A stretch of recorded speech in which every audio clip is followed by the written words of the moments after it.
নমস্কার, সায়েন্স মজিকা প্রত্যেককে ওয়েলকাম জানাই। আজকে আমাদের ক্লাস 11 এর ম্যাথমেটিক্স ক্লাসে আবার সবাইকে স্বাগত জানাই।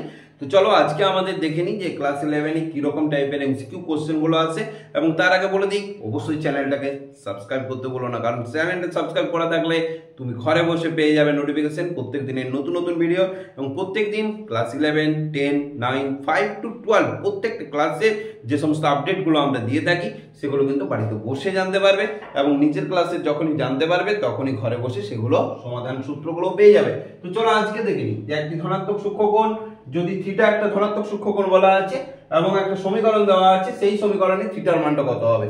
অনেকগুলো অপশন দেওয়া আছে, আমরা এখন কেমন করে সমাধান করব একটু দেখিয়ে দিই। তাহলে এখানে আমাদের কি দেখতে পাচ্ছি, √3 sin থিটা মাইনাস দেওয়া আছে cos থিটা ইকুয়াল টু 0। তাহলে আমরা কি করতে পারি, cosটাকে ওইদিকে নিয়ে যেতে পারি। তাহলে √3 sin থিটা ইকুয়াল টু হয়ে যাচ্ছে cos থিটা, cos থিটাকে নামিয়ে দাও এখানে। তাহলে আমরা এখানে পাচ্ছি sin থিটা বাই হচ্ছে cos থিটা সমান √3 টা ওইদিকে নেমে যাচ্ছে 1/√3 হচ্ছে। তাহলে এটা মানে আমরা কি দেখতে পাচ্ছি, sin theta by cos theta, তার মানে কি tan থিটা। তাহলে tan থিটা হয়ে গেল সমান এটা কত হচ্ছে 1/√3। তার মানে আমরা জানি যে tan কত ডিগ্রির মান, 30 ডিগ্রির মান। তার মানে এখান থেকে পাচ্ছি theta equal to 30 degree, degree আমার কিন্তু রেডিয়ানে দেওয়া আছে। তাহলে 30 ডিগ্রি সমান আমি যদি নিয়ে আসি তাহলে কত হয়ে যায়, π/6 রেডিয়ান। তাহলে আমরা অবশ্যই পেয়ে গেলাম π/6, অর্থাৎ অপশন নাম্বার সি।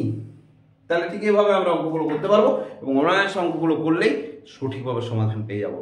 ভালো থেকো, সুস্থ থেকো, বাড়িতে বসে অবশ্যই এই সুযোগ সুবিধাটা পাওয়ার জন্য সাবস্ক্রাইব করতে ভুলো না। Thank you.